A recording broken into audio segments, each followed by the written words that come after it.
So he sends me a link, and I have a bad feeling about this. I know I shouldn't click on it, but I do because he's insisting and he wants to know my opinion on it.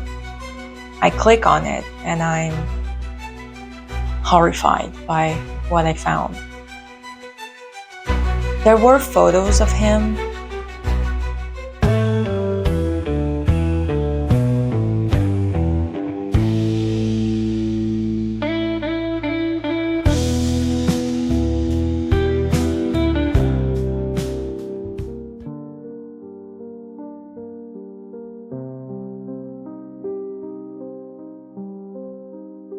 I was 16 years old and I meet this guy through a friend. There's something off about him. He's intriguing, but it's rather attractive. You see, when you're a teen, you just want to break the rules, right? You want to be different. You want to do things differently than everybody else, especially your parents. So we start chatting and eventually we start seeing each other. He's not the most caring person in the world. He's not my dream boyfriend at all, but I need him. I struggled with extreme shyness, introversion. It wasn't easy making friends, bonding. I had emotional codependency, meaning I was an easy prey. He wasn't friendly nor sympathetic. He didn't even like animals.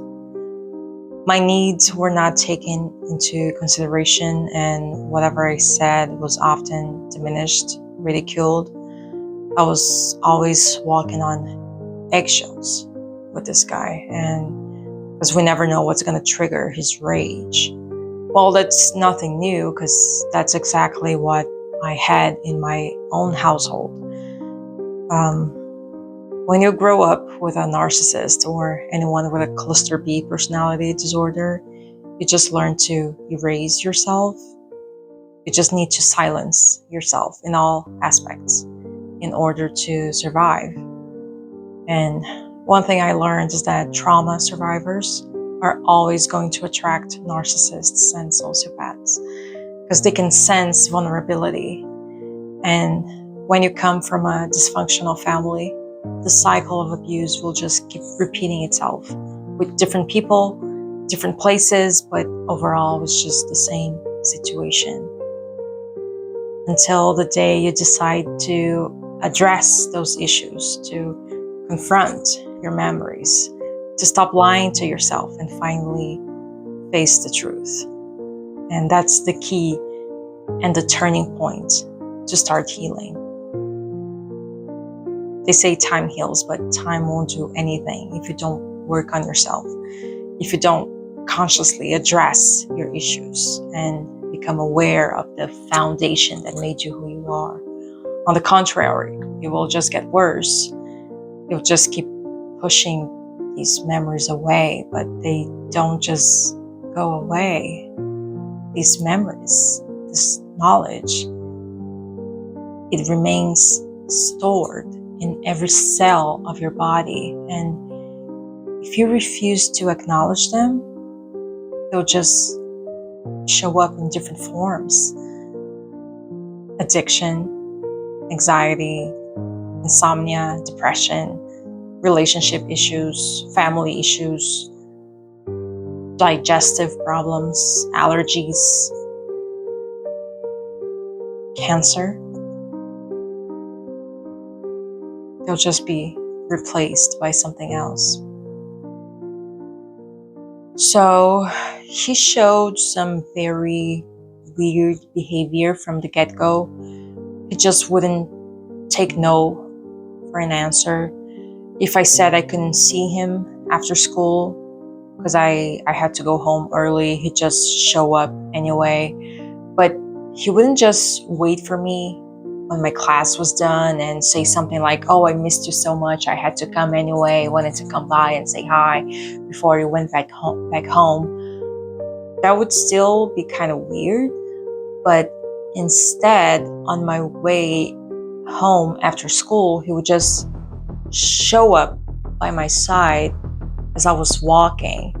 And it would take me a few minutes to notice that there'd be someone walking along with me. That's just how sneakily he would pop up. And he wouldn't say anything until I acknowledged that he was right there. And when I did, I'd be stunned, and he would come up with this lame excuse like, oh, I was in the area to buy some CDs, and it just happened that I bumped into you. And if I said that I had other plans and couldn't host him at my place that day or that weekend, he would just show up anyway. He would just come by. And at some point, one day, I got home and his car was parked right in front of my house. So I walked inside expecting to find him in the living room, thinking that, someone had already let him in, but he wasn't there. He wasn't in his car or inside the house. So I was confused, and I thought maybe he's hiding somewhere in my house. But over an hour goes by and he finally rings the bell, and I'm astonished, and I ask him, well, where were you? Your car has been sitting there for over an hour, but you were nowhere to be found. To which he replies very calmly that since he arrived at my place before I did, he just went for a walk. But it was a very residential area. There was not much to see or do all that time. Plus, we didn't even have a date that day. I had told him that I wasn't available and that I had other plans. So he would never take me to his place. We offered him a ride one day because it was raining heavily, and he repeatedly refused it as if he couldn't even see where he lived. I don't know what the physical condition of the house was, but I started thinking that maybe they live in a very poor house and he's ashamed of it. What I know is that it was a very loveless home. Everyone hated everyone in the house.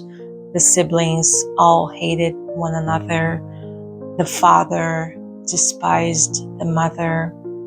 The mother was very submissive, financially dependent on his dad. I remember he mentioned he needed something that would cost him a certain amount of money, but he wouldn't be able to pay by himself, but his dad had the means to help him out, but he wouldn't because that would make his mom happy, and in his family they just couldn't do anything if that would make someone else happy. And I just thought that was weird, and I just assumed that he was overreacting. But looking back, I think that's one of the only truths that he ever told me. So my own family had problems just like every other, but I had a much more solid foundation at home. There was a lot of disruptive behavior, mostly caused by mental health issues not addressed, but there was love. So I started making new friends in school, people I really bonded with, and I was finally able to be around people that genuinely appreciated me, cared for me, and looked up to me.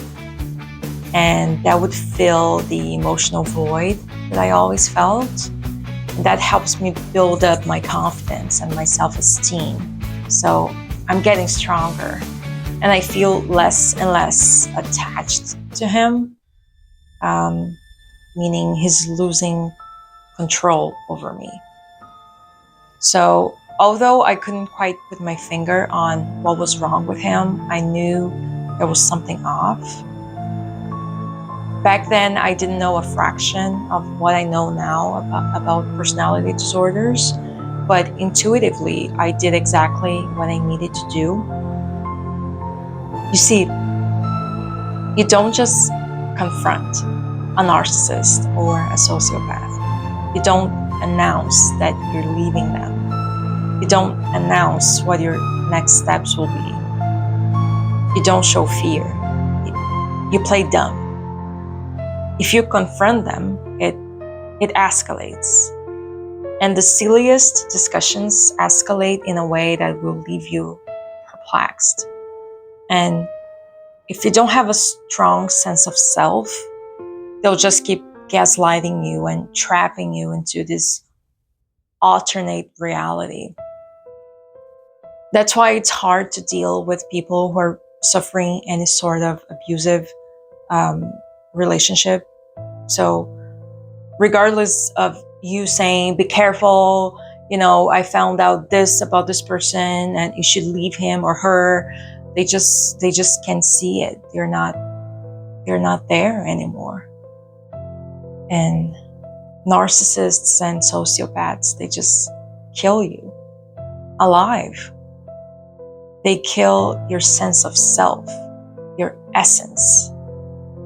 But the good news is that there is a way out, but it takes time and the scars will remain there forever. So I knew that I couldn't simply break up with him.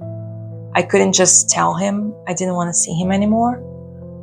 I don't know what he's capable of, but I know it will escalate. So I start giving him less and less attention and importance. I don't call him anymore. I take his calls, but I don't call him. And I spend more and more time where he can't have access to me. And the whole thing just gets cold.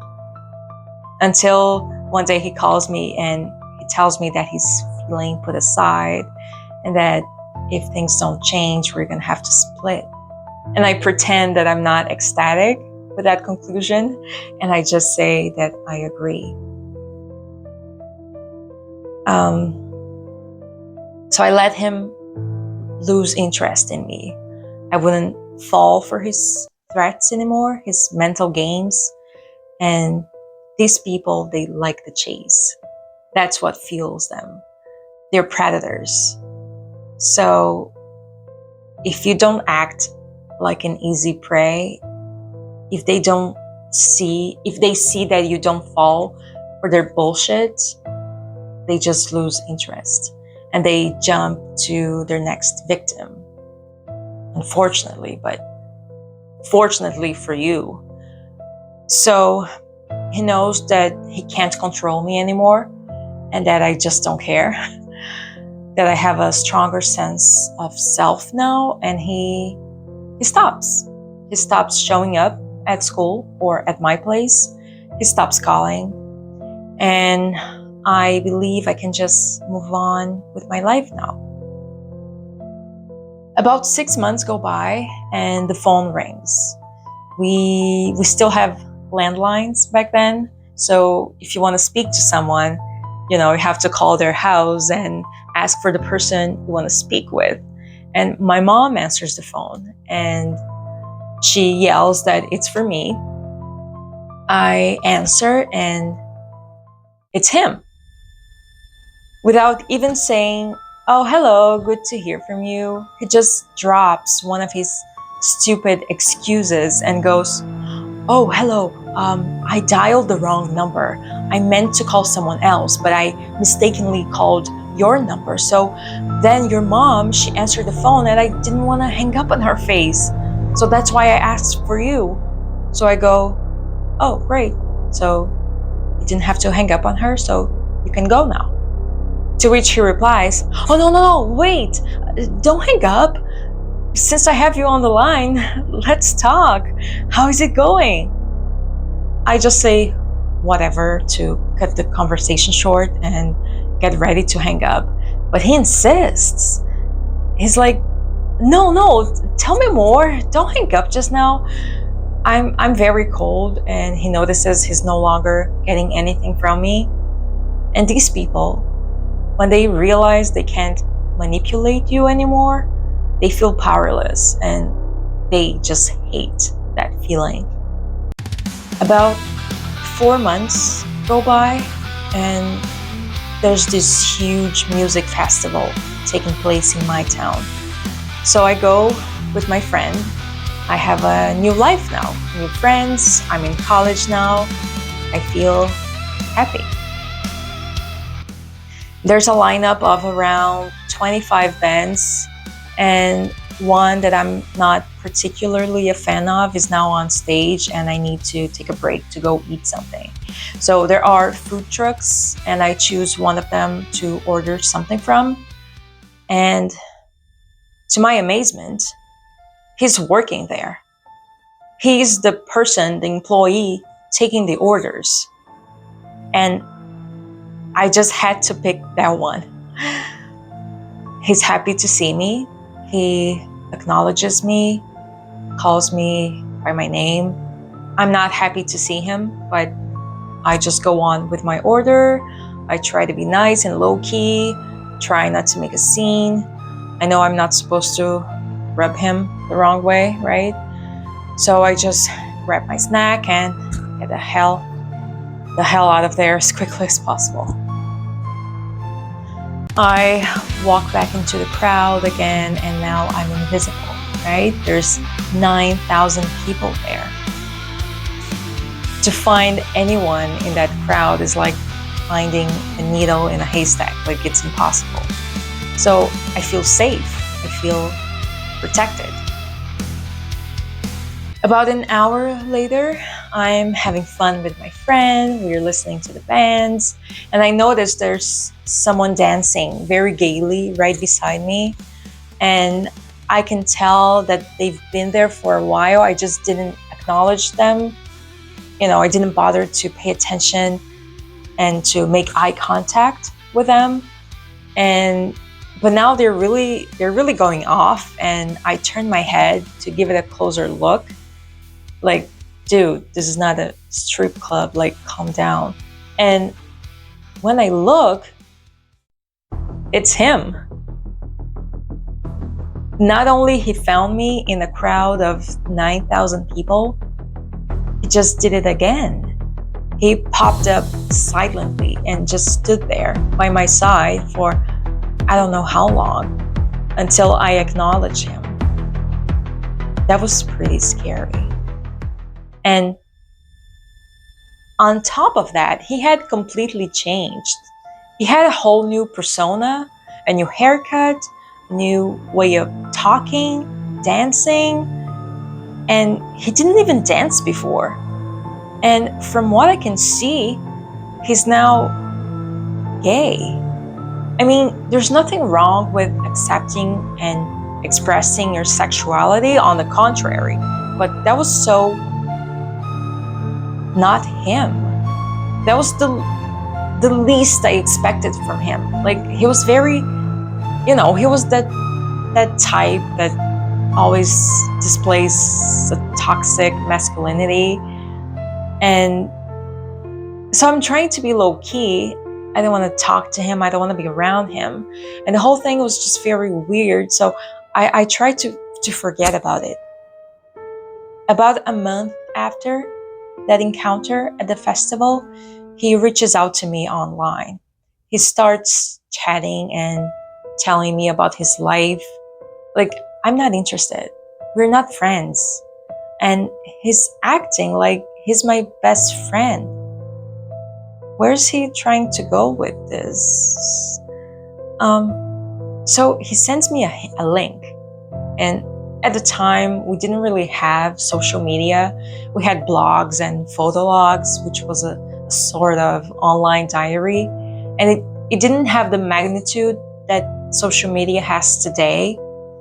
And not everyone had one. So he sends me a link, and I have a bad feeling about this. I know I shouldn't click on it, but I do, because he's insisting and he wants to know my opinion on it. So he just asks me to go check his photo log, and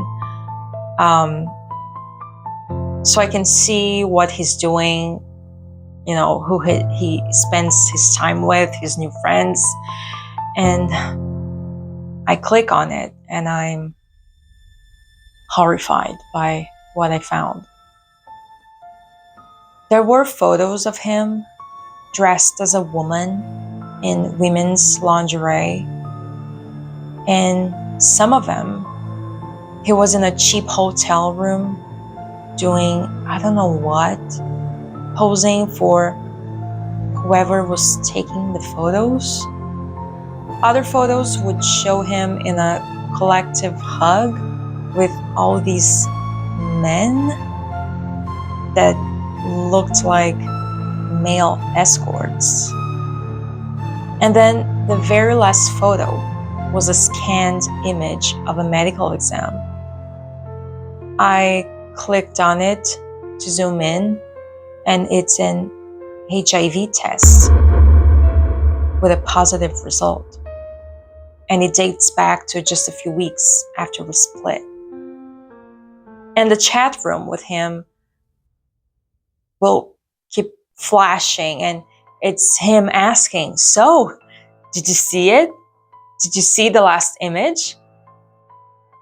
And honestly, I don't remember what happened next. I can't remember if I asked him questions like, "Did you know about that before? Am I safe? Why did you want me to find out this way?" Or if I just disconnected and blocked him. I really have no recollection. All I know is that my world just stopped. I was just 18.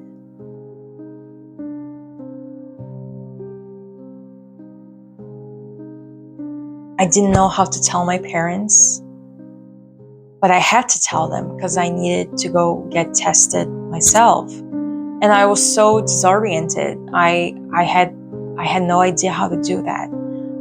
And in order to communicate all that to my parents, I would have to open up about my sexual background, which would be pretty embarrassing.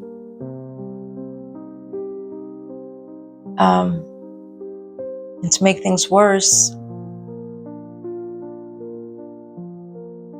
it hadn't even been consensual.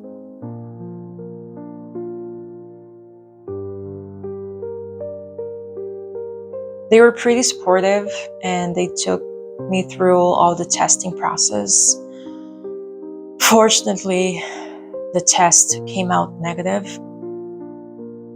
I still wasn't fully relieved because I had to get a second test in 6 months for security, but I was so scared that I took several tests afterwards. I think for about 2 years I took tests every 6 months, and they all came back negative. So I went back to his photo log and I checked the exam again. Now that I was much calmer, I wanted to give it a closer look, and I noticed there was a typo on his name, a typo and a few inconsistencies. It then occurred to me that maybe the test was fake. It did look manipulated. I think he just came up with a fake exam by manipulating an original test or something, but because it looked off. But I think that makes it even worse. To think that's funny. Wanting to see someone feel miserable and desperate. I have no doubt that he was a sociopath. I blocked him from everything online, but I suffered from PTSD for a while. I wouldn't leave the house. because I was afraid of bumping into him on the streets, at a mall, at a grocery store, even though we didn't live close by. I developed a fear to anyone who resembled him. I would freeze when I'd see someone I thought it was him because they looked alike. I learned that he had been arrested for cocaine possession. I saw it on the news. And the report mentions that the police had been on his lookout for a while, since he was known by them for promoting mayhem and disorderly conduct at the cemetery, and that they were finally able to catch him and charge him with something. A couple of years later, I learned that he had moved to a different country, which made me relieved. But the only reason why I know it was because he managed to text me through social media. We were then just starting to have Facebook and stuff. So he found me there, and I blocked him right away and denied any access to me. But for years, I continued to have nightmares with him. Despite everything, I consider myself lucky, because things could have escalated, but they didn't.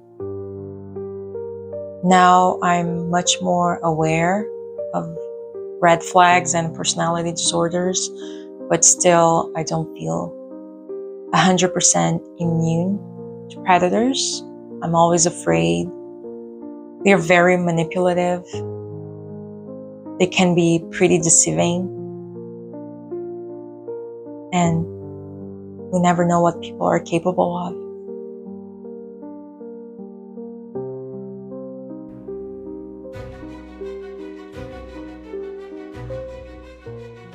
Do you know anyone who just seems off? Someone you just don't know what to expect from? Have you ever dealt with a sociopath? Engaged with one? Survived one? Do you know that's more common than you think? What do you do when you see red flags? Well, if you have a story and you're ready to tell it, I'd love to hear it. So send it over to tellmyreallifestory@gmail.com, and don't forget to like, subscribe, and share. See you soon.